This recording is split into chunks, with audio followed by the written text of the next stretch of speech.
Estudios Bíblicos Logos presenta El Ministerio de Jesús. Capítulo 9. En esta ocasión presentamos El hombre de la mano seca, la generación perversa que demanda señal y el espíritu inmundo que vuelve.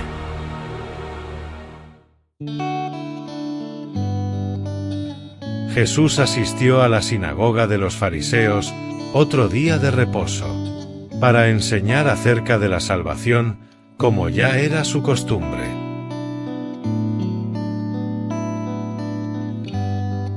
Estaba reciente el caso de la recolección de espigas de sus discípulos, por lo cual ya había altercado con los fariseos.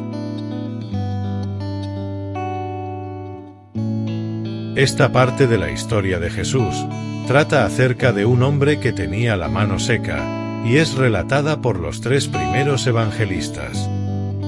Y aunque mantienen un mismo sentido, no lo expresan del mismo modo. Pero aquí expondremos el orden más apegado a la realidad.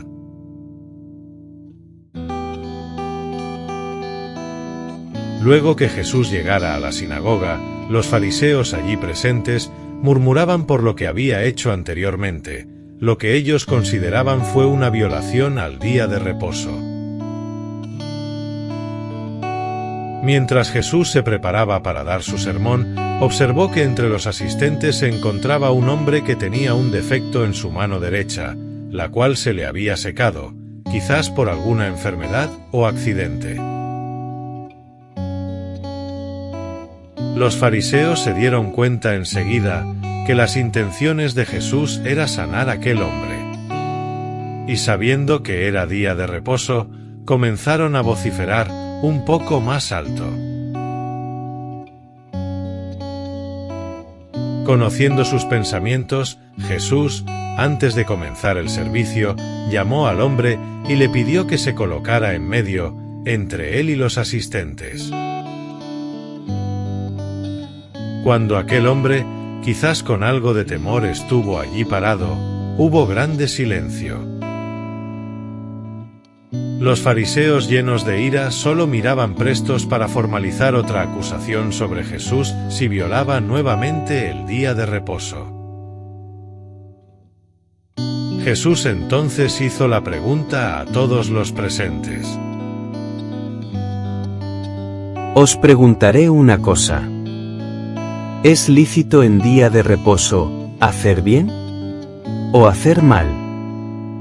¿Salvar la vida o quitarla? Nadie contestó.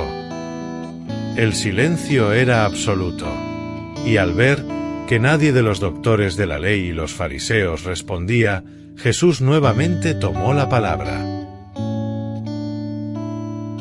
¿Qué hombre habrá de vosotros que tenga una oveja, y si ésta cayere en un hoyo en día de reposo, no le eche mano y la levante? Pues ¿cuánto más vale un hombre que una oveja? Por consiguiente, es lícito hacer el bien en los días de reposo. Jesús mismo les estaba dando la respuesta con este ejemplo. Luego le pidió al hombre que estaba parado en medio para que extendiera su mano derecha. Y así lo hizo.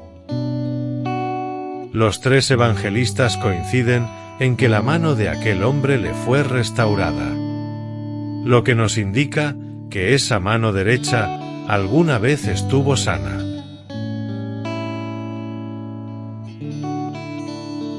Luego de esto, los fariseos comenzaron a buscar consejo para destruir a Jesús, inclusive acudieron a personas ligadas a los gobernantes herodianos.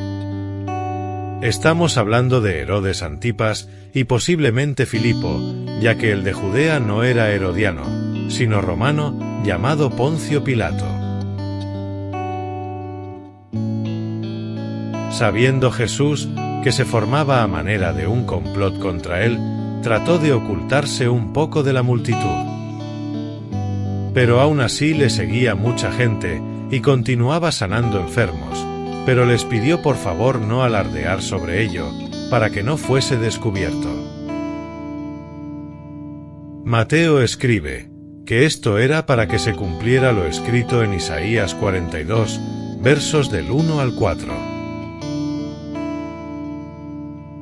Pero en realidad, Jesús nunca se mantuvo tan oculto, siempre estuvo en movimiento de un lado a otro.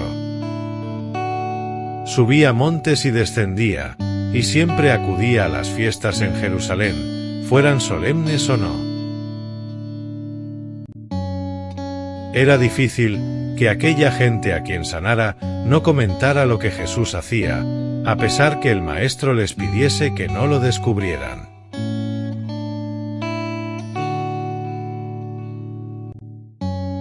Los fariseos, no contento con sus palabras, le piden que haga más señales. Pero Jesús se negó rotundamente a complacerles. Más, antes los tildó de generación mala y perversa. Y ya antes les había llamado generación de víboras, tal y como lo había hecho Juan el Bautista. Solo les quiso dejar dos ejemplos, de personas extranjeras que se interesaron más por las cosas de Dios que ellos mismos. Como lo fueron los moradores de Nínive y de la reina de Sabá, tierra que se ubicaba por donde se encuentra actualmente Yemen, al sudeste de Arabia.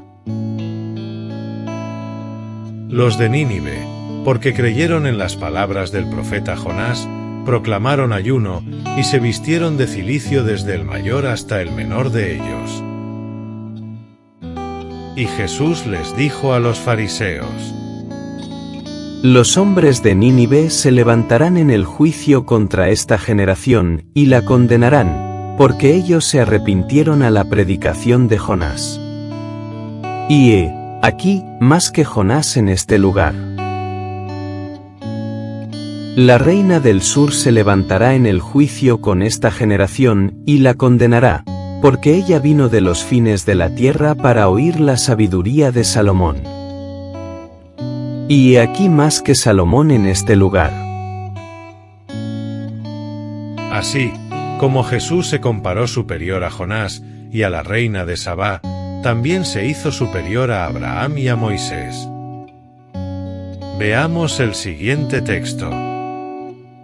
Porque como estuvo Jonás en el vientre del gran pez 3 días y 3 noches, así estará el Hijo del Hombre en el corazón de la tierra, 3 días y 3 noches. Hay que hacer una aclaratoria con respecto a este texto.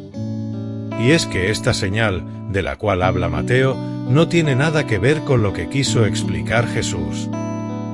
Si Jonás estuvo 3 días y 3 noches en el vientre de un pez, en nada aplica para la vida del Mesías.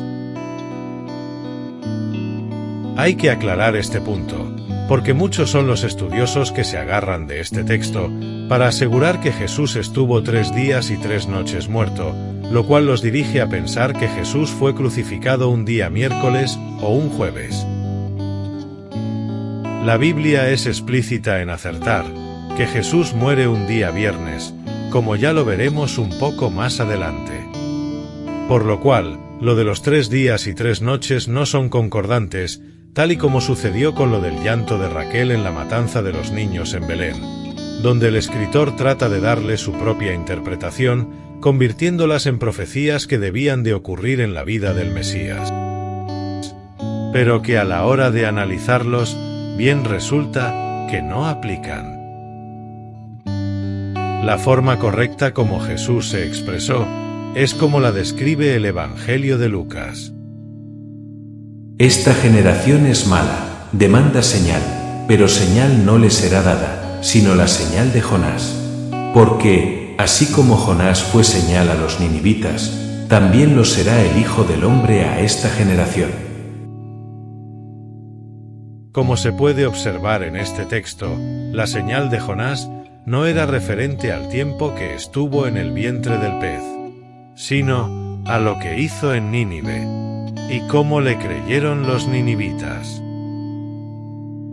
Continúa Jesús hablando a la multitud. Cuando el espíritu inmundo sale del hombre, anda por lugares secos, buscando reposo, y no lo halla. Cuando se habla de espíritu inmundo, se está refiriendo a los espíritus de demonios que cohabitan este mundo, y que generalmente poseen los cuerpos de algunos seres humanos, apoderándose de su personalidad, y a los cuales pueden causar daños severos, e inclusive llevarlos hasta el suicidio. Estos espíritus inmundos se aferran tanto a las personas que usan como morada, que no salen tan fácilmente de ellas. Y muchas personas hasta se acostumbran a coexistir con estas entidades, a pesar del daño que les pueda causar. A las personas que son fácilmente poseídas por huestes demoníacas se les llama materia, y la mayoría de ellas usan estas entidades para sacarle provecho y lucrarse de las personas que caen por inocentes. Tales como por ejemplo los santeros, brujos, hechiceros, adivinos, agoreros, encantadores, babalaos, entre otros. Y estas personas ignorantes, creyendo que estos son hombres usados por espíritus benignos, desconocen por completo el pecado que cometen al someterse a estos sujetos poseedores de espíritus inmundos. El ejemplo que está usando Jesús es con respecto a una persona que ha sido librada del poder del demonio, a la cual estaba sometido. Pero en lugar de ser precavido y someterse a Dios, se olvida y sigue cometiendo pecado. Esto le da pie al demonio para volver a su casa. Entonces dice: volveré a mi casa de donde salí. Y cuando llega, la halla desocupada, barrida y adornada. Entonces va, y toma consigo otros 7 espíritus peores que él, y entrados, moran allí. Y el postrer estado de aquel hombre viene a ser peor que el primero. Así también acontecerá a esta mala generación. Así que el mensaje es para los que han sido poseídos y luego sanados, para no permitir que nuevamente su cuerpo sea hogar para estas cosas del mal, ya que será mucho peor su estado postrero si permite que el espíritu regrese. Y ya no será uno, sino una legión de ellos.